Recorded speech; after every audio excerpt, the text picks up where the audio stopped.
Kita ikuti aturan pemerintah aja ya. 321 sampai 325.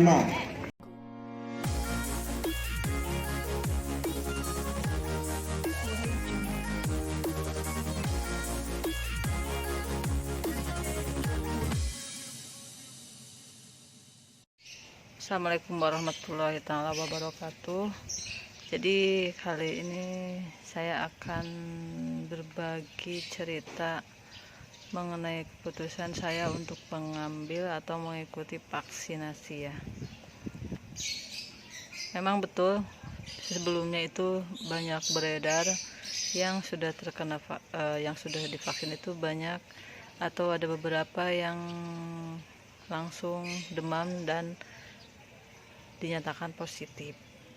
Tapi balik lagi, mungkin di saat mau vaksin orang tersebut tidak jujur dengan penyakit apa yang dia punya gitu. Jadi sebaiknya sebelum proses vaksin itu, saat wawancara dengan dokter, dengan perawat atau dengan nakes, kita jujur penyakit apa yang bawaannya gitu. Apakah punya penyakit bawaan jantung, paru-paru, ataukah alergi gitu. Itu harus jujur, mendingan jujur daripada ujung-ujungnya kalau kita nggak jujur, efeknya terjadi hal yang tidak diinginkan.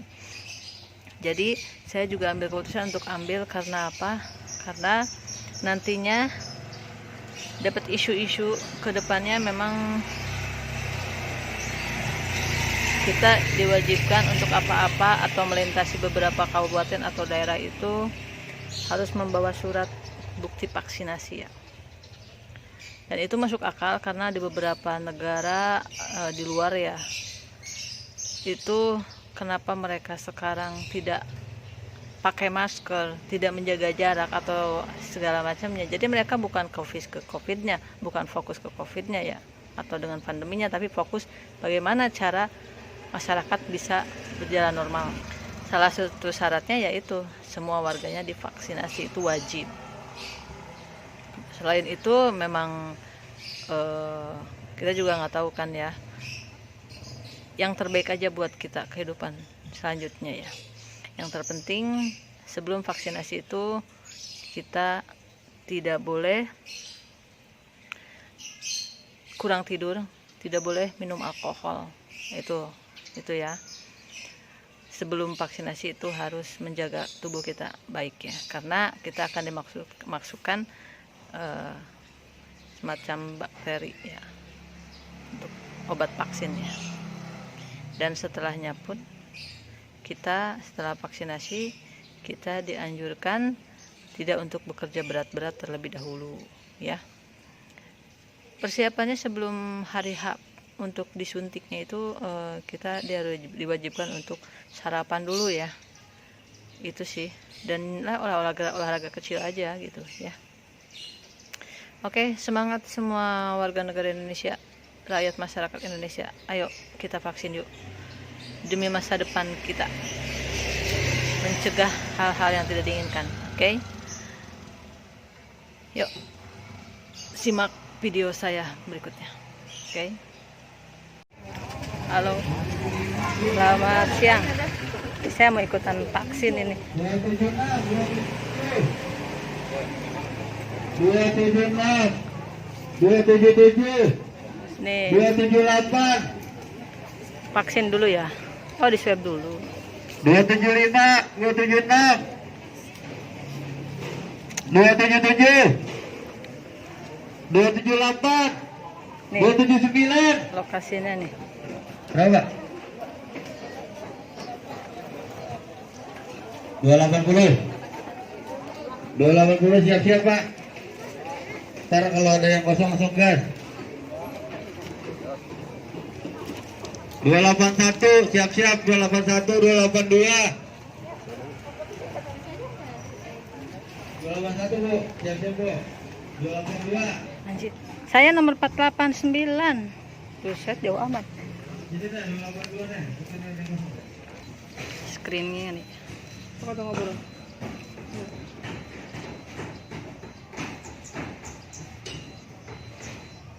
Nyari hosting iya bahasanya beda, sok tapi itu bahasanya beda, iya bahasanya beda. Tuh udah dibawa mama. Jadi form ini kita harus isi ya. Jadi yang isinya kita yang bisa aja nama, nik, nomor telepon, tinggal di mana gitu. Jadi nggak semuanya kita yang harus isi karena ada beberapa yang nanti proses screening tanya jawab dengan nakes mereka yang isi sendiri. Yang pasti jika tekanan darah di atas 180 atau lebih itu nggak bakalan diperbolehkan. Mereka lebih tahu juga apa yang harus mereka lakukan yang tidak membahayakan buat pasiennya.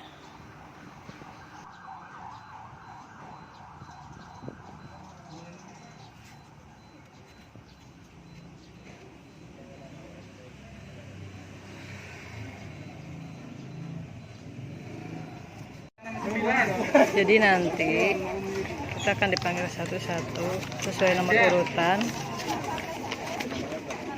Ini kan 489. Lalu nanti akan di swab. Lihat ya.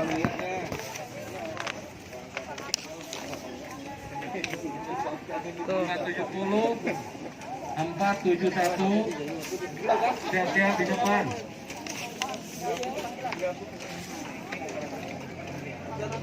Dia nanti akan di swab. 47 Hasilnya seperti apa? Kalau misalkan ada gejala, maka akan disuruh pulang untuk lanjut lagi besok.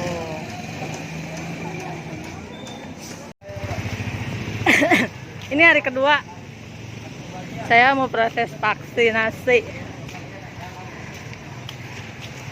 Asa diudak-udak badan. Udah gudak badak, katanya jalan pakai, saya ajakin jalan kaki.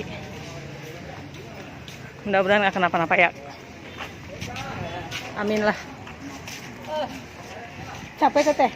Emang jalannya cepat. Alhamdulillah udah divaksin deh. Kita ikuti aturan pemerintah aja ya. 321 sampai 325. Cepat. 321 sampai 325.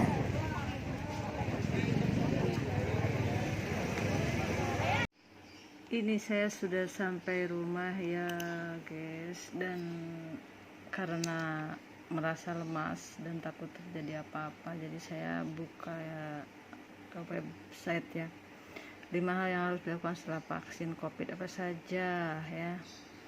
Itu setelah vaksin itu memang untuk waktu 15 sampai 30 menit suruh diam dulu di tempat vaksin agar apa? Kalau misalkan terjadi sesuatu, kita masih bisa ditanganin sama tenaga kesehatan ya. Berikut tanda-tanda alergi terhadap vaksin, tandanya gatal, hebat seluruh tubuh, muntah, bersih-bersih, kenapa sehingga pingsan. Namun reaksi alergi baru jangan dilaporkan. Iya betul. Itu jarang banget. Jadi yang saya rasakan saat ini setelah berapa jam ya, 2 jam vaksin itu hanya lemas dan agak pegal tangan ya. Pertama tadi diam di tempat vaksin, kedua cari tahu tanggal vaksin kedua, nanti paling dikabarin sama RT setempat ya. Perhatikan diri Anda sampai rumah karena efek sampingnya akan berbeda-beda setiap orangnya. Katanya efek samping yang muncul hilang dengan sendirinya dalam waktu 1-3 hari. Anda boleh minum obat penahan sakit seperti paracetamol. Tadi saya sudah minum sebetulnya, langsung saya minum ya,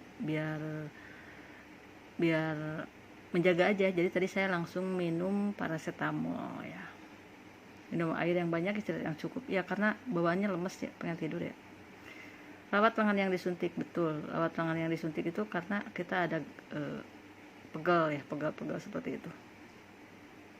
Jadi kalau saya pakai nasi ya nih. Nasi saya pakai tisu, saya tempelin aja. Kalau air kan takutnya ada masuk ke bagian titik yang telah disuntiknya ya. Kemudian kalau misalkan ada pengaruh efek sampingnya itu hal wajar karena efek samping itu normal karena tandanya imun tubuh Anda merespon genetik virus yang masuk ke dalam tubuh kita katanya. Jadi kalau misalkan ada perubahan apa lemas atau gimana itu wajar karena materi virus merespon ya, tubuh kita merespon, tandanya imun kita merespon materi genetik virus yang dimasukkan dalam tubuh, betul kan? Rawat lengan yang disuntik dan tetap menjaga protokol kesehatan karena walaupun sudah divaksin belum tentu tidak menjamin anak kebal ya. Tapi antibodi tubuh Anda siap terhadap sesuatu jika menghadapi virus SARS katanya. Demikian informasi yang bisa saya sampaikan. Jadi buat teman-teman, ayo kita vaksin yuk. Semoga kita berada dalam lindungan Allah Subhanahu wa taala dan tetap semangat. Demikian saya sampaikan. Wabillahi taufiq wal hidayah. Wassalamualaikum warahmatullahi wabarakatuh. See you, bye bye.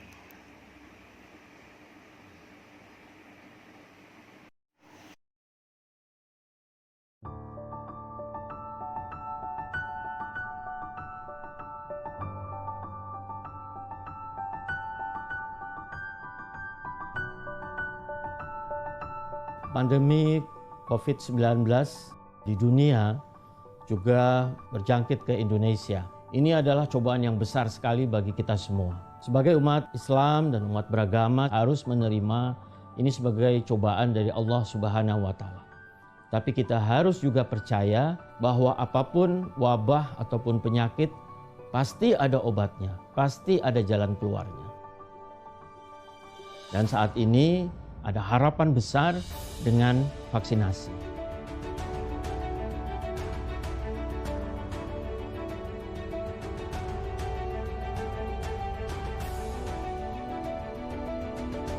Saat ini kita tahu langkah-langkah sudah dilakukan oleh pemerintah dan memang seluruh komponen masyarakat harus bersatu dalam hal ini. Kita memasuki tahap upaya vaksinasi dan pemerintah juga melakukan pengadaan dan rencana-rencana untuk melakukan vaksinasi luar biasa, gratis bagi seluruh rakyat Indonesia.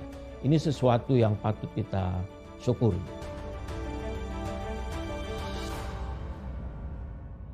Bagi kita umat Islam, tentunya vaksin yang kita tahu lah ya, manfaat maupun tingkat perlindungannya, tetapi kita juga memperhatikan aspek kehalalannya. Nah, alhamdulillah bahwa Majelis Ulama sudah menyatakan bahwa vaksin yang diperiksa dalam status suci dan halal untuk digunakan. Dan pengurus besar Nahdlatul Ulama mendukung pernyataan ini.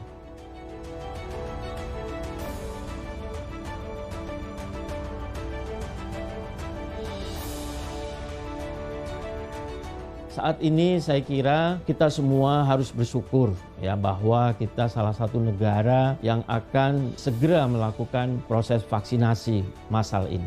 Tapi tentunya kita tahu bahwa tidak hanya cukup vaksin untuk menurunkan wabah COVID-19 ini. Kita percaya setelah vaksinasi dilakukan kita tetap harus menjaga protokol kesehatan. Menggunakan masker, menjaga jarak, menjaga kebersihan tangan. Selain itu tentunya pemerintah akan terus melakukan langkah-langkah 3T. Secara bersama-sama kita akan mampu menghadapi cobaan yang berat ini dengan baik. Vaksinasi, lindungi diri, lindungi negeri.